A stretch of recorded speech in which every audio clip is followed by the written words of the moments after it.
Hello बच्चों, कैसे हो? ठीक है।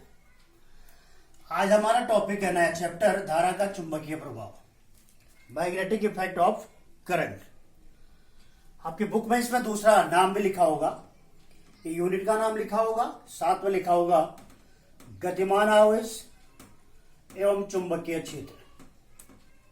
गतिमान आवेश एवं चुंबकीय क्षेत्र। गतिमान आवेश एवं चुंबकीय क्षेत्र। अभी तक हमने जो पिछले जो चैप्टर पढ़ा किससे संबंधित था? विद्युत क्षेत्र से, विद्युत आवेश से। एक स्थिर विद्युत आवेश वैद्युत क्षेत्र उत्पन्न करता है, और वैद्युत क्षेत्र होता है तो विद्युत बल लगता है, विद्युत बल होता है तो आवेश गतिशील होता है, तो आवेश जब गतिशील होगा तो विद्युत धारा प्रवाहित होती है। यहां तक आप पढ़ चुके हैं। अब आपके पास चुंबकीय क्षेत्र है, चुंबक का प्रभाव। चुंबक के बारे में आप जानते हैं, छोटी कक्षाओं में आपने पढ़ा है कि चुंबक क्या होता है। एक प्राकृतिक पदार्थ होता है, लोहे का ऑक्साइड Fe3O4, मैग्नेटाइट इसको बोलते हैं। रसायन विज्ञान में आप पढ़ चुके होंगे इसके बारे में।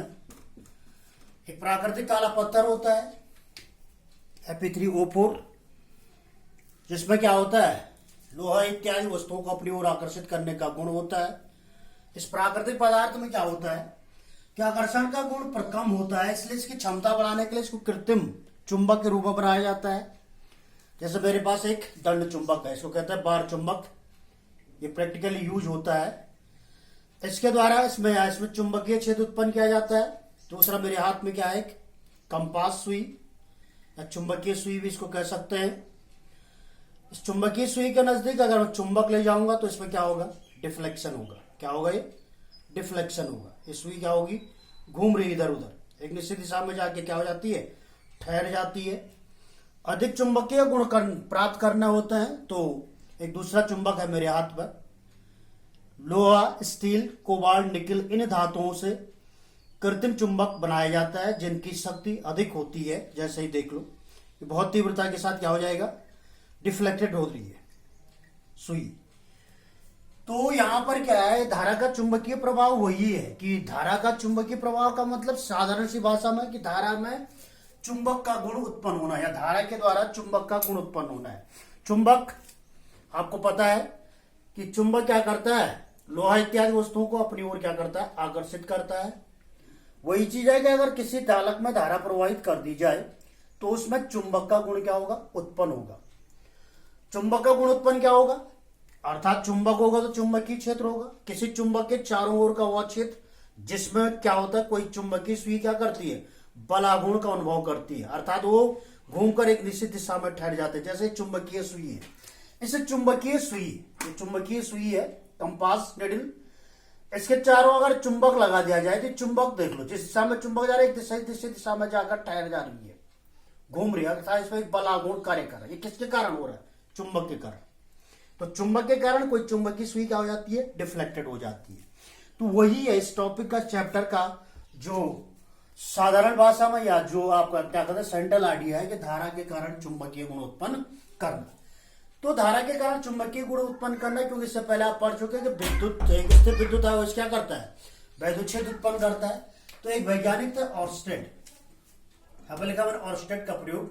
ऑर्स्टेड ने क्या किया, एक सेल या एक बैटरी ली, उसके साथ एक धारावाहिक चालक तार जोड़ा, और इस धारावाहिक चालक तार जोड़ा, इसके साथ सेल के साथ कुंजी लगाई। इस धारावाहिक चालक के साथ क्या क्या, एक कंपास सुई या चुंबकीय निडल रखी। क्या रखी है, चुंबकीय सुई। ठीक है, चुंबकीय सुई रखी। तो जब तक इस सेल द्वारा इसमें धारा प्रवाहित नहीं होती है तो इस चुंबकीय सुई में कोई भी डिफ्लेक्शन नहीं आता, अर्थात ये चुंबकीय सुई की जो दिशाएं दिखा रखी है मैंने, समय ठीक चालक तार के समांतर है। लेकिन जैसे ही इस कुंजी का प्लग लगा करके इसमें धारा प्रवाहित की जाती है, इस चालक पर जब धारा प्रवाहित होती है तो ये चुंबकीय सुई क्या हो जाती है, डिफ्लेक्टेड हो जाती है। क्या हो जाती है, डिफ्लेक्टेड हो जाती है, अर्थात ये अपनी दिशा से घूम जाती है, निश्चित दिशा में घूम करके ठहर जाती है या घूमने लग जाती है। क्यों घूमती है, क्योंकि चुंबकीय सुई, ये जो कंपास सुई है, ये तभी घूम सकती है, तभी डिफ्लेक्टेड होगी जब इसके चारों ओर क्या होगा, चुंबकीय क्षेत्र। अगर चुंबकीय क्षेत्र नहीं होगा तो नहीं घूमेगी। तो यहां पर जब चालक में धारा प्रवाहित की गई तो इस सुई का घूमना, डिफ्लेक्टेड होना, इसका मतलब है इसके चारों ओर चुंबकीय क्षेत्र उत्पन्न हुआ है। क्या इसके चारों ओर चुंबकीय क्षेत्र है।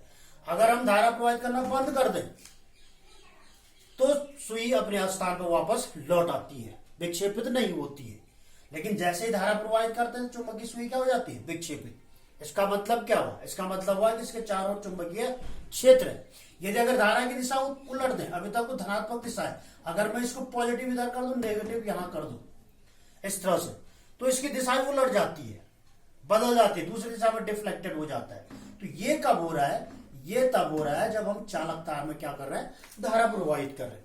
तो ऑर्स्टेड ने यही प्रयोग किया। ऑर्स्टेड ने कहा कि किसी चालक में या किसी धारावाही चालक तार में जब धारा प्रवाहित की जाती है तो उसके चारों ओर चुंबकीय क्षेत्र क्या होता है, उत्पन्न होता है, जिससे चुंबकीय क्षेत्र उत्पन्न होने के कारण चुंबकीय सुई पर एक बल आघूर्ण आरोपित होता है और वो एक दिशा में जाकर के ठहर जाती है।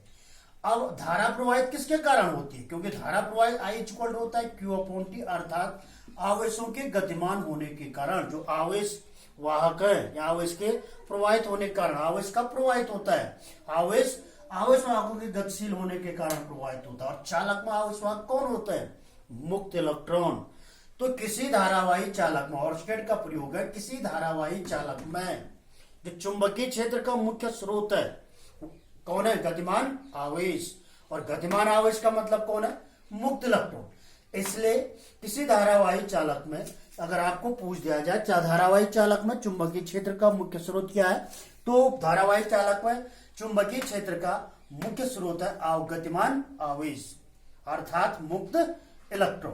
तो ध्यान रखना, कोई स्थिर विद्युत आवेश होता है तो वो वैद्युत क्षेत्र उत्पन्न करता है, कोई पृथकृत या विलगित गतिमान आवेश होता है तो गतिमान आवेश चुंबकीय क्षेत्र और वैद्युत क्षेत्र दोनों उत्पन्न करता है।